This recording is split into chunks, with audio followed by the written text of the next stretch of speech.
Fa taorinan'ny izay ihany koa raiky nambara teo Ratsaivina dia ny team Bertin no nandrobaka izay rallye international de Madagascar izay misy moa ny fiara-miasa amin'ireo orinasa maro isan-karazany ahafahana manatosa atao mpilalao iray raha ho an'ny ity hitaranja familiana fiarakodia ity. Azo lazaina fa tsara zany ny vokatra ho an'ity team Bertin ity matoa tonga eo amin'izay sehatra izay satria izay tokoa no takiny ny azakazaka fiarakodia rehefa mahazo vokatra tsara dia tonga ho azy ireo mpanoana. Ny hiaradi amin'ny taom-pilalaovana 13 no tanjona ho anay rotonta. Io no tena nataon'ny tompon'andraikitry ny Shell sy ny team Bertin ny zoma maraina teo tetsy amin'ny station Shell Anosy nandritra ny fionana teo amin'izy ireo. Ny orinasa Shell izay nanoana ny équipage Boom sy Bertin tamin'ny fiara Mitsu Evo 10 nandritra ny andiany fahatelo amby telopolo ny rim farany teo. Fanoanana izay nitondra fahombiazana ho an'ny team Bertin satria raha tsy aivina dia norombahan'izy ireo ny laharana voalohany tamin'ity andiany fahaenina farany amin'ny fiadiana tompon-daka Madagasikara taona 2012 taranja famorina fiarakodia ity. Tena marina moa zany dia ny hoe ny zavatra atao androany zany dia fampisehoana foana ho an'ny team Bertin miaraka amin'ny Shell anisany hoe firaisan-kina zany zay amina sponsor anankiray izay tsy izoviana moa zany hoe Shell miaraka aminay amin'izao fotoana. Arak'ilay fomba fiteny hoe mety ho mariazy ny farany enganeka ho zay sanatsika koa nefa tsy midera vady may mandeha ka hiteny sahady na misoratena taovatany ka hiteny sahady hoe efa miaraka zay fa karazany mbola mifampijery zay mitady an'le confiance dia vonona aloha zany Shell nanatotosa nanaraka hatramin'ny farany tamin'ny rallye izay natao tamin'ny RIM 2012 teo izay nahazoana vokatra voalohany moa tamin'izay. Marina hoe karazana fampisaorana le izy fakafantarana misimisy kokoa fa ninina zavatra amin'izao dia ny tandrona izay tena irinay dia ny hoe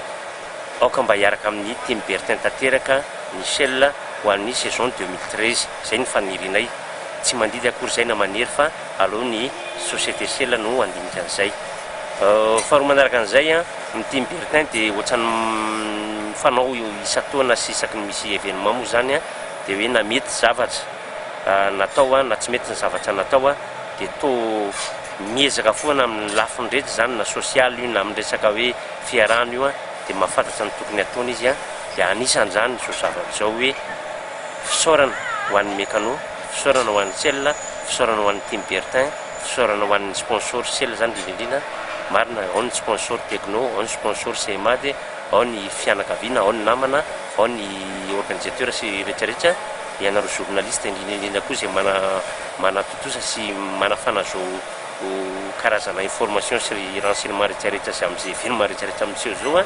dia ekena sy hita ary fantatra fa hoe izany anisan'ny fanampariana dia ny communication ngamany no anisan'ny zava-dehibe indrindra eo amin'ny fiainana dia miezaka zany zay mandefa an'izay communication zay amin'izay mpakafy sy ireo mpanoana rehetra amin'ny ankapobeny zany hoe team Bertin miaraka amin'ny club Asacm miaraka amin'ny sponsornay miaraka amin'ireo mpakafy rehetra satria farana ny saison 2012 ka dia farana na amin'izay koa izy dia mieritreritra ny saison 2013 indray amin'izao fotoana. Nandritra ity fotoana ity dia nisy ny fiarahana nakasary tamin'ireo teknisianina sy ny fianakaviam-ben'ny team Bertin ary ireo mpiasa eo anivon'ny Shell. Tao aorian'ny fahavitany taom-pilalaovana 2012 dia efa manomana sahady ny fifaninanana amin'ny taona 2012 ny team Bertin amin'izao fotoana izao.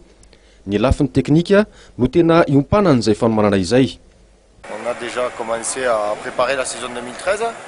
On a fait quelques essais après le rallye, donc mardi, qui nous ont permis de valider certains choix et certains réglages. Donc la saison 2013 pour nous devrait être normalement une bonne saison. Le facteur chance c'est toujours important dans le sport auto. On a déjà des évolutions en vue sur l'auto, sur le pilotage aussi, donc on devrait être encore un peu plus performant. Faniriny team Bertin tamin'izao fiainana izao arak'izany ny hitohizan'ny fiaraha-miasany amin'ny Shell izany natao dia mba ahazahoan'izy ireo vokatra tsaratsara kokoa hatrany amin'ny manaraka. Marina fa akoatran'ny Shell dia efa manohana ny Boom sy Bertin ihany koa ny Techno torak'izany koa ny CMA izay manomboka ny fanohanany tamin'ny RIM farany teo.